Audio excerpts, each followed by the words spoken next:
लेकिन जिस विधानसभा में चुनाव हो रहा है वहाँ 25,000 वोटों के अंतर से हम लोगों ने जीत हासिल किया है। विधानसभा लीड था, 9 से 10,000 वोट मात्र आया बीमा भारती जी को, जहाँ से वो एमएलए थे। तो आप सोच सकते हैं उस क्षेत्र में मुकाबला क्या करेंगे वो। पप्पू यादव से बीमा भारती मुलाकात कर ली, दोनों धुर विरोधी थे, पर क्या लगता है पप्पू यादव का समर्थन मिल गया बीमा भारती को तो आप लोगों के लिए मुश्किलें बढ़ेगी? तो हमको तो इतनी बात मालूम है कि जो चुनाव हो रहे हैं बाई इलेक्शन, उसमें हम लोग जीतेंगे और जनता का आशीर्वाद जैसे लोकसभा मिला है उसी तरह से हम लोग को मिलेगा। नमस्कार, मेरा नाम प्रेम है और आप लाइव स्ट्रीम देख रहे हैं। पिछले दिनों जेडीयू की कार्यकारिणी की बैठक दिल्ली में हुई, तमाम नेता दिल्ली में उपस्थित थे, कई मुद्दों पर बात हुई, पर बिहार को विशेष राज्य का दर्जा कब मिलेगा, एक अहम सवाल है। बात करने के साथ जेडीयू के कद्दावर नेता हैं, बिहार सरकार में मंत्री हैं श्रवण कुमार। बिहार को विशेष राज्य का दर्जा कब मिलेगा? देखिए, मैंने पहले कहा है कि अभी तो दिल्ली में सरकार बनी है और सरकार बने हुए अभी 1 महीना भी नहीं हुए हैं और जनता दल की राष्ट्रीय कार्य समिति नीतीश कुमार जी के नेतृत्व वाली जनता दल की कार्य समिति ने निर्णय लिया है कि बिहार को विशेष राज्य का दर्जा दिया जाना चाहिए। और राष्ट्रीय कार्य समिति राष्ट्रीय कार्यकारिणी मांग करती है कि जल्द से जल्द विशेष राज्य का दर्जा मिलना चाहिए। तो हम लोगों का जो पुराना मांग है, बिहार के दोनों सदनों से जो पारित मांग है, बिहार की जनता की जो मांग है, उसको हम लोगों ने भारत सरकार के समक्ष प्रस्ताव के माध्यम से भेजने का काम किया है। अब भारत सरकार को निर्णय लेना है कि कब विशेष राज्य का दर्जा मिलेगा, लेकिन हम लोग को उम्मीद है कि विशेष राज्य का दर्जा मिलेगा। नहीं, आप लोग मांग किन से रहे? सरकार में आप लोग हैं, सरकार आपकी है, विपक्ष के नेता कह रहे हैं कि किन से मांग कर रहे हैं? हमारी पार्टी का प्रस्ताव है, तो प्रस्ताव तो सरकार के समक्ष रखा जाएगा। सरकार का मतलब होता है प्रधानमंत्री। तो प्रधानमंत्री को प्रस्ताव भेजा गया है और जब प्रस्ताव भेजा गया है तो सरकार इस पर विचार करेगी और उसके बाद निर्णय। चिराग पासवान भी सहमति भर दिया और कह दिए कि नहीं, बिहार को तो विशेष राज्य का दर्जा मिलना ही चाहिए। मिलना ही चाहिए। बिहार में कल कारखाना, चाचा भतीजा का सोच अब मिल गया। बिहार को और भी विकसित प्रदेश के श्रेणी में खड़ा करने के लिए कल कारखाना लगाना जरूरी है। जो हमारा कृषि का काम है उसमें और भी धन की ज़रूरत है, सिंचाई का काम है उसमें भी धन की ज़रूरत है। जो गरीब लोग हैं उनको 94 लाख परिवार को हम लोगों को रोज़गार देने का है, उनको आगे बढ़ाना है। 94 लाख ऐसे परिवार हैं जिनको घर की ज़रूरत है। तो बिहार में जो स्थिति है उसके हिसाब से बिहार को विशेष राज्य का दर्जा मिलना चाहिए। चाचा भतीजा का सोच मिल गया चिराग पासवान और नीतीश कुमार। वो क्या बोले हमको नहीं मालूम है, लेकिन हम लोग का बहुत पुराना मांग है। हम लोगों ने इसके लिए दिल्ली जा कर के महामहिम राष्ट्रपति महोदय को, प्रधानमंत्री को ज्ञापन भी हम लोगों ने दिया है।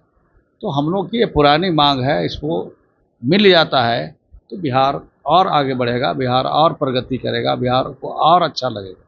आज संजय झा को आप लोगों ने कार्यकारी अध्यक्ष बनाया है, पर आरजेडी के नेता कह रहे हैं कि जेडीयू में बीजेपी के एजेंट की तरह काम करते हैं। संजय झा बीजेपी के एजेंट हैं।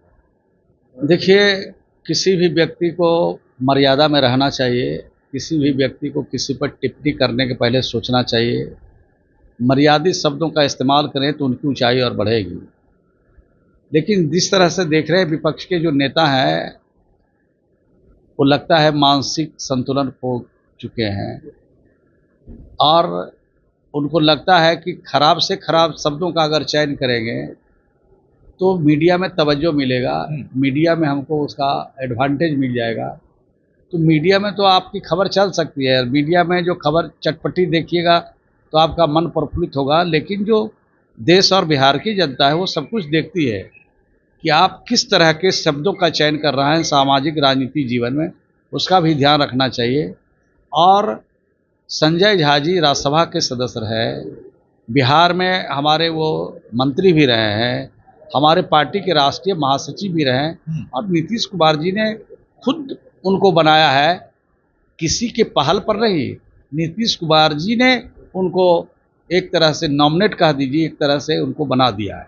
नीतीश कुमार तो बना दिए, पर बिहार में जिस तरीके से आपराधिक घटनाएं घट रही है उसको लेकर विपक्ष के नेता सरकार पर हमलावर हैं और लगातार सवाल पूछ रहे हैं। कह रहे थे सुशासन की सरकार है, ये तो जंगल राज हो गया। देखिए, विपक्ष का क्या काम है? विपक्ष का काम है मुद्दों को उठाना, विपक्ष का काम है जो जन समस्या है उसको उठाना। लेकिन विपक्ष की जो सार्थक भूमिका होनी चाहिए उस भूमिका में नहीं है। वो वही मुद्दे उठाते हैं जिन मुद्दों का पटाक्षेप सरकार कर चुकी है, जिन मुद्दों का हल निकाल चुकी है। कौन ऐसा देश है, कौन है दुनिया में ऐसा देश है जहाँ क्राइम फ्री है? और हमने कभी ऐसा थोड़ी कहा कि अब हमारे बिहार में क्राइम नहीं हो रहा है। लेकिन जो क्राइम करते हैं, जो कानून के हाथ में लेते हैं, जो इस तरह का गलत काम करते हैं, किसी भी कीमत पर इस सरकार में बचने वाले नहीं है। हर हालत में कानून के हवाले होते हैं और उन पर कार्रवाई होती है। नहीं पूछ रहे, पहले आप लोग जंगल राज की बात करते, वर्तमान में क्या चल रहा है? नहीं, वो जंगल राज जो जिनको शब्दों का चयन करते हैं, ये हम लोग थोड़ी बोलते थे। ये तो बीबीसी बोलता था कि अगर चल रहा है बिहार किसी प्रदेश में चल रहा है, चलो अब इस प्रदेश में जा रहे हैं जहाँ जंगल राज है। ये तो आपके जो टेलीविज़न के लोग हैं, मीडिया के लोग हैं, ये लोग प्रसारित करते थे। हम लोग तो उसी बिहार में हैं और उसी बिहार में रहेंगे।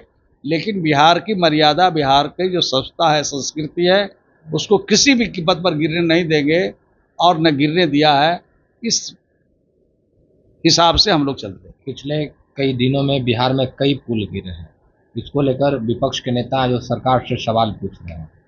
तो सरकार से सवाल पूछना चाहिए उनको, लेकिन उनको भी बोलना जानना चाहिए कि वो किनके समय में भी पुल बन रहा है। नियुक्ति का तो श्रेय ले रहे हैं, अब पुल गिर रहा है तो उसका भी तो श्रेय लेना चाहिए। और हम लोग तो सरकार में हैं, पुल गिर रहा है तो जांच हो रहा है, दोषी लोग दंडित हो गए, और कहाँ चूक हुई है वो चूक आगे नहीं हो उसका पूरा ख्याल रखेंगे। चलिए, एक सीट पर बिहार में उपचुनाव होने जा रहा है। आपकी यहाँ से विधायिका थी और वो अब आरजेडी पार्टी में चले गई हैं, बीमा भारती। आरजेडी ने सिंबल दिया है। कितनी लड़ाई होने जा रही है? अरे वहाँ हम लोग जीतेंगे। अभी लोकसभा का चुनाव हुआ है, भले ही पूर्णिया सीट लोकसभा हम लोग हार गए हैं, लेकिन जिस विधानसभा में चुनाव हो रहा है वहाँ 25,000 वोटों के अंतर से हम लोगों ने जीत हासिल किया है। विधानसभा लीड था और मात्र उनको 9 से 10,000 वोट मात्र आया बीमा भारती जी को, जहाँ से वो MLA थे। तो आप सोच सकते हैं उस क्षेत्र में मुकाबला क्या करेंगे वो।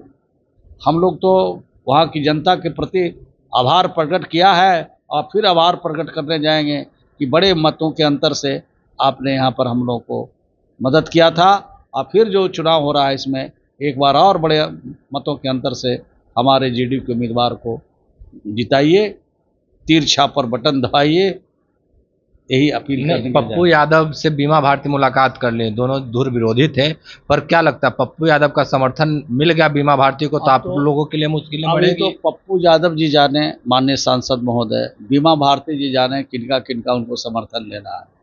हमको तो इतनी बात मालूम है कि जो चुनाव हो रहे हैं बाई इलेक्शन, उसमें हम लोग जीतेंगे और जनता का आशीर्वाद जैसे लोकसभा मिला है उसी तरह से हम लोग को मिलेगा। 25 को लेकर कितनी तैयारी आखिरी सवाल? 25 की तो तैयारी में हम लोग लगे ही रहते हैं। हम लोग तो घूमते ही रहते हैं, लोगों से मिलते ही रहते हैं, और हम लोग पूरा नीतीश कुमार के नेतृत्व में 2025 में भी सरकार बनाएंगे। चलिए, बिहार सरकार के मंत्री श्रवण कुमार थे हमारे साथ, तमाम सवालों के जवाब दिया और साफ शब्दों में करें कि 25 में भी हमारी सरकार बनने जा रही है। फिलहाल के इतना ही, बने रहे लाइव। धन्यवाद।